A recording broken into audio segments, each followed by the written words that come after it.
Hi everyone, Rabbi Miller here, and we're almost at Passover, the famous holiday that many of you know. Jews and Gentiles alike know this one because Jewish communities, Jewish people invite people into their homes to tell the stories of the Haggadah. Haggadah means a retelling, and a Haggadah is a little booklet that shares with people the story of the Exodus, which can be found in the book of Exodus, of course, right at the beginning. It's a story about the Jewish people who used to dwell in Egypt with a Pharaoh who really appreciated them. Under Joseph and his brothers, all of their family prospered in Egypt. But the book of Exodus opens up with a new Pharaoh ascending the throne. And he did not know the Israelites and he did not trust the Israelites. So he thought to devise a plan to reduce their numbers even as they were being oppressed and helping to build his cities.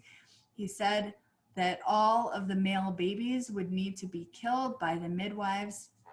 But yet we have the story of two amazing midwives, Shifra and Puah, who decided to disobey this rule, and they would help birth baby boys and not kill them. One of those was the child of Yocheved and Amram. This baby boy was named Moses. He was the little brother born to big brother Aaron and big sister Miriam. Little baby Moses could not remain with the Israelites, could not remain with the Hebrews of the time, because then, of course, they would find out that it was a little baby boy that was born and not killed. So reluctantly, Miriam, his sister, and Yocheved, his mom, put him in a basket and floated him out on the Nile River, whereupon Pharaoh's daughters found him, and one of them claimed him as her own and raised him in the palace, in Pharaoh's own palace, as Pharaoh's own. So Moses was being raised there. I had a teacher who once said he got a PhD from the University of Cairo because he was so acculturated in Egyptian life that of course that he would have been educated in the way that the Egyptians would have been. Of course he would look like and sound like and speak the language of and wear the clothes of the Egyptians around him. Well, one day he found out somehow that he was indeed a Hebrew, and he saw there was an Egyptian who was abusing a Hebrew, and he got angry and he actually killed the Egyptian. The rabbis say that this was one of the ways that God decided to choose him to become the leader of the Jewish people, because he had a fervent sense of justice. There's another reason why they say that he was chosen to be the leader, was because at one point in his life, he became a shepherd when he fell in love with and married Zipporah, who is the daughter of a Midianite priest named Jethro, who he met them after he killed this Egyptian. He had to flee for his life to escape any punishment from that murder.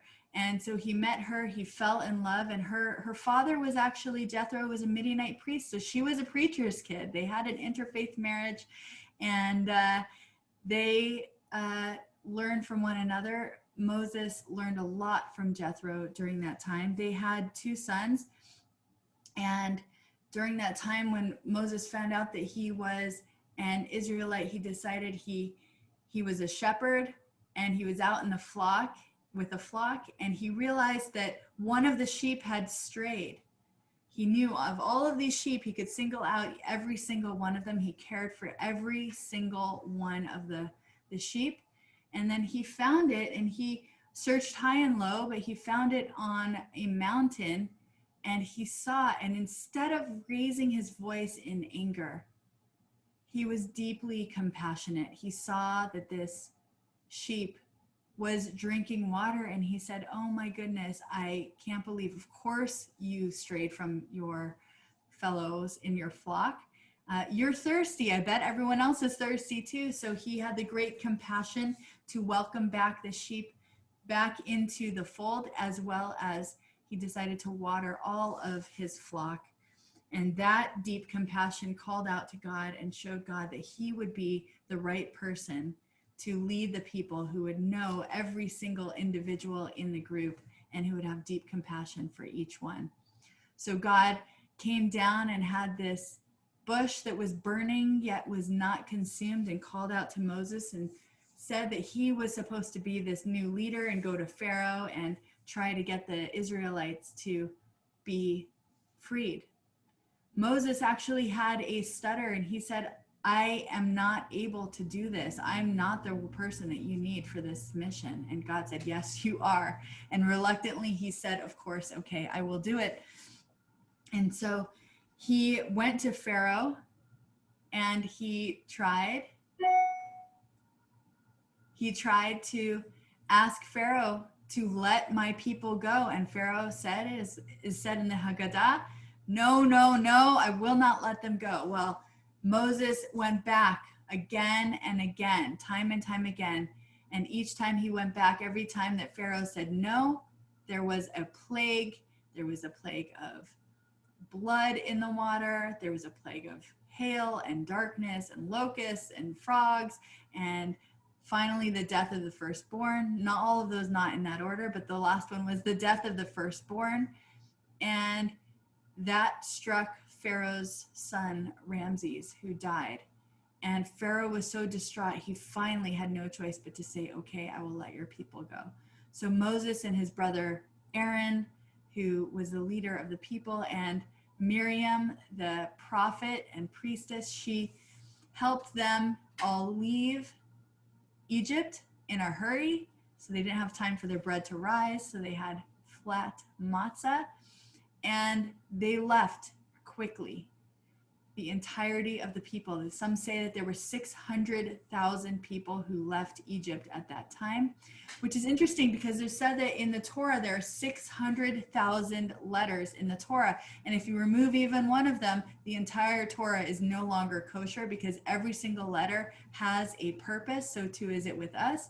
So too is it. Moses must have known that too, because he knew about that one sheep. If you take that one sheep away, the flock is missing something. So the idea that there were 600,000 Israelites who left that night to now journey toward freedom together.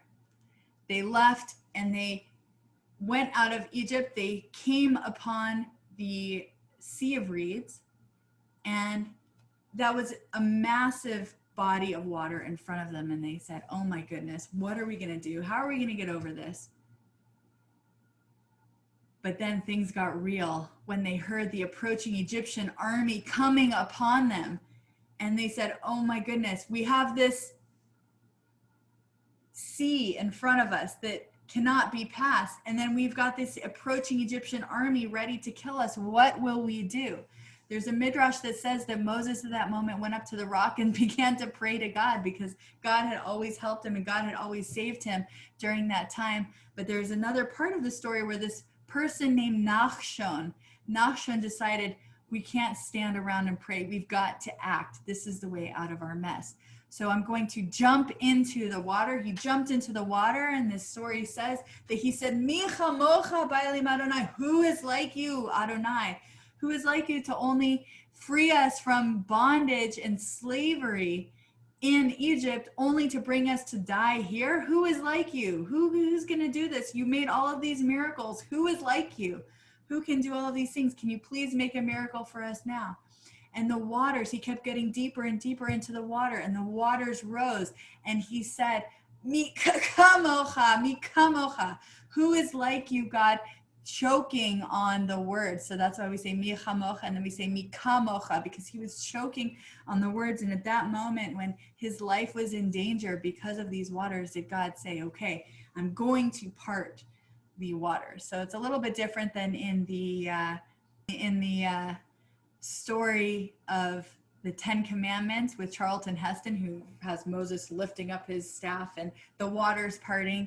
But instead, Nachshon is the one, his bravery, his ability to say, we can't only stand around and pray. Pray sometimes is not enough.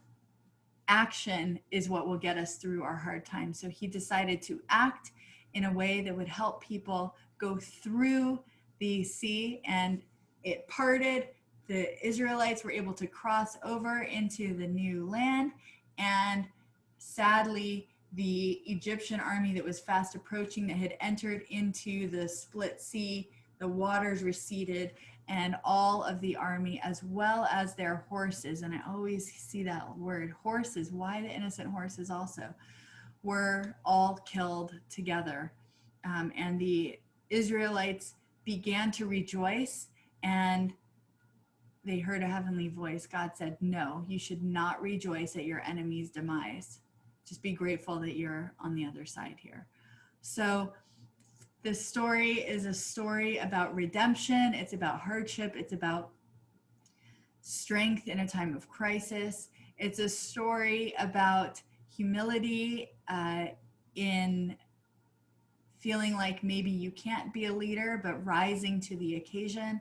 It's a story about compassion and having compassion and understanding that every single sheep in a flock, every single human being in your life has infinite value and worth and should be respected as such and should be brought into your life as such and minded as such, paid attention to as such.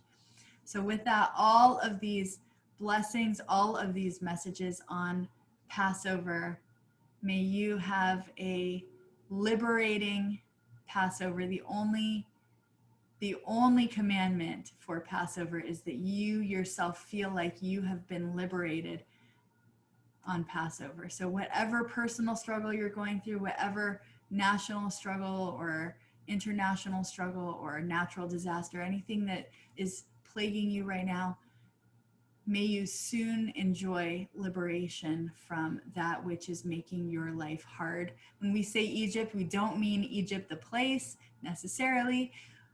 Egypt in Hebrew is, the word for it is Mitzrayim, which comes from the word sar, which means narrow. So any of those narrow places that you have in your life, may you soon break free from that kind of pressure and enjoy the fullness of your capacities, freedom in this new season of Passover. Thank you all for keeping it sacred. May it be so. Amen, and be well.